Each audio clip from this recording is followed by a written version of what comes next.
Hello, and welcome to Critical Content from Critical Care Medicine. I'm your editor-in-chief, Dr. John Sevransky. Today, I am extraordinarily pleased to welcome Dr. Steve Pastores, who is professor of medicine and clinical anesthesiology in medicine at Weill Cornell Medicine. He's an at-large council member for FCCM, and he also served as program director for the Critical Care Fellowship at Memorial Sloan Kettering for 21 years and chaired the MCCR review course. So he has a long expertise in teaching. Today's conversation is inspired by the article Enhancing Quality of Care Assessments, Managing Atypical Patients in the ICU Benchmarking in the Netherlands by Azam Alayeri and colleagues, and can be found in the November issue of Critical Care Medicine. So, Steve, can you tell me, how do you teach trainees to identify patients with atypical symptoms or presentations? Thanks, John, again for the invitation. So it's a very important question. I've been a program director for 21 years, as you mentioned, in a critical care fellowship here in New York, and teaching trainees not to anchor on a specific diagnosis or two and keep their differential diagnosis always broad and try to just narrow it as they keep getting more information about the patient and clinical data. So what we try a few different things in our program. We ensure that if a case comes up that happens to be a patient that ends up with a very atypical presentation and ultimately we get a diagnosis, we kind of create a bit of a scenario or a module for simulation to try to mimic that same scenario and try to teach other trainees how to recognize certain patterns that may not fall into the typical category. I'll just use an example. Many of our elderly patients and those with malignancies don't typically present with your classic symptoms of sepsis. For example, they don't usually mount a fever. They may not have the high elevated white count. They may not even have a cough, but actually have a rip-roaring pneumonia when you start doing some chest imaging on them and work them up. So we try to ensure that our fellows and trainees always have a very broad differential diagnosis.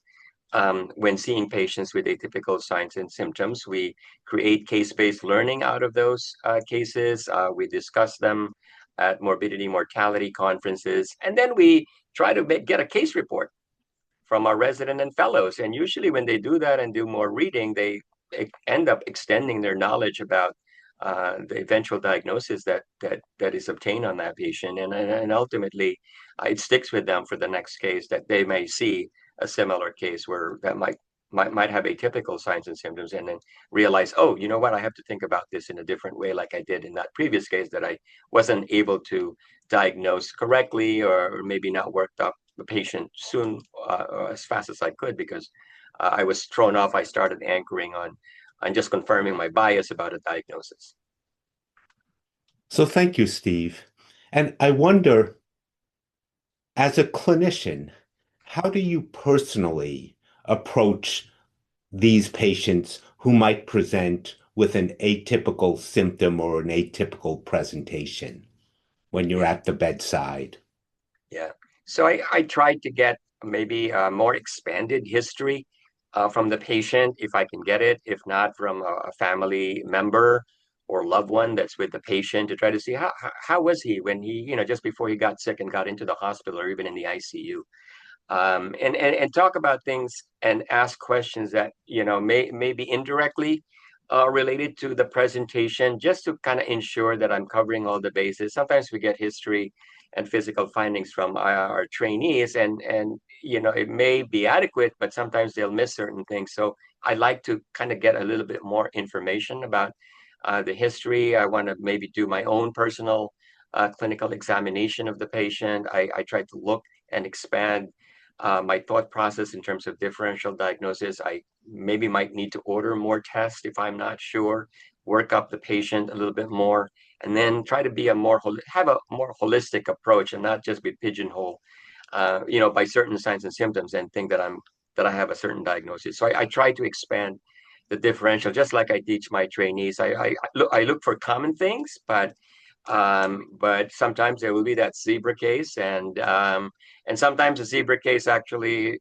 may turn out to be a case that actually is not exactly classic, but just presented in a typical atypical way. So I just use sepsis or pulmonary embolism, for example, is a classic example where a patient may not have the chest pain, the shortness of breath, but actually might have had a syncopal episode, and ooh, that might be the presentation. But if you work up that patient and only focus and think about it, oh, this possibly might be a CVA, cerebrovascular accident, and pursue that line of thinking without getting more information, and you might miss that the patient may actually have an acute pulmonary embolism presenting as a near syncopal or syncopal episode. So some examples like that. Sepsis, another classic example in the elderly, where a lot of the signs and symptoms are clinically masked. So I try to get as much information as I can, do my own exam on the patient, maybe ask more information from the patient or the family member, maybe do some more diagnostic workup. But again, same principle, expand the differential diagnosis and then kind of narrow it as you get more information and clinical data.